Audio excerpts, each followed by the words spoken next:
काव्या एक आत्मनिर्भर और खुले विचारों वाली लड़की थी। लखनऊ के एक मध्यम वर्गीय परिवार से थी, लेकिन दिल्ली आकर एक मल्टीनेशनल कंपनी में एचआर की जॉब कर रही थी। वही आयुष एक क्रिएटिव डायरेक्टर।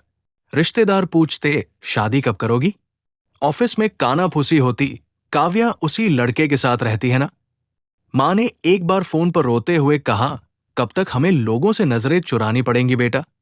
काव्या उलझन में थी। क्या प्यार की कीमत समाज की नजरें हो सकती है? एक दिन काव्या को महसूस हुआ कि वो प्रेग्नेंट है। उसने कांपते हुए ये बात आयुष को बताई। आयुष चुप रहा, काफी देर तक। क्या क्या तुम इसे रखना चाहती हो? उसके शब्दों में डर था। काव्या की आंखें भर आई। मैं नहीं जानती, मैं बस चाहती थी कि तुम खुश हो। आयुष ने जवाब नहीं दिया। उस रात वो घर नहीं आया। काव्या ने फैसला किया, उसे इस बच्चे को दुनिया में लाना है, चाहे कोई साथ हो या नहीं। उसने घर छोड़ा, नया किराए का कमरा लिया, नौकरी पर ध्यान दिया। कुछ महीनों बाद उसे पता चला आयुष विदेश चला गया है, एक नई नौकरी के लिए। उसने एक छोटा सा मेल छोड़ा, शायद मैं इस जिम्मेदारी के लिए बना ही नहीं था, लेकिन तुम बहुत बहादुर हो, और अगर कभी जरूरत हो तो बस एक मैसेज कर देना। समाज ने उंगलियां उठाई, लेकिन काव्या डरी नहीं।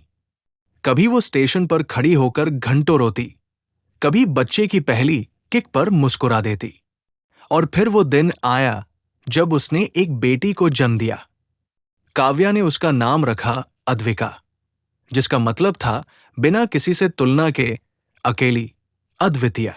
अब काव्या एक सिंगल मदर है, सशक्त, प्रेरणादायक और खुश। वो अब टेड टॉक देती है, एनजीओस के साथ काम करती है और लिव इन रिलेशनशिप्स पर खुले मंच पर बोलती है। उसे अफसोस नहीं कि आयुष चला गया, क्योंकि उसने खुद को पा लिया। लिव इन रिलेशनशिप न तो कोई अपराध है, न कोई कमजोरी। ये दो लोगों के बीच एक समझौता है, पर समाज के साँचे में न ढल पाने का डर अक्सर इसे कमजोर बना देता है।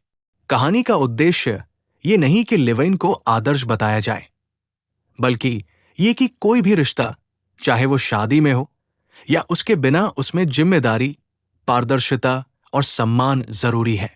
काव्या की तरह अगर कोई लड़की किसी फैसले के साथ खड़ी होती है, तो समाज को चाहिए कि वो उसे इज्जत से देखे, उंगली न उठाए। रिश्ते सिर्फ कागज पर बनी संधियां नहीं होते, वो दिल से निभाई गई कस्में होते हैं। और अगर कोई अपने फैसलों का सामना करने की हिम्मत रखता है, तो वो किसी भी रिश्ते को खूबसूरत बना सकता है, चाहे वो शादी में हो या उसके बिना।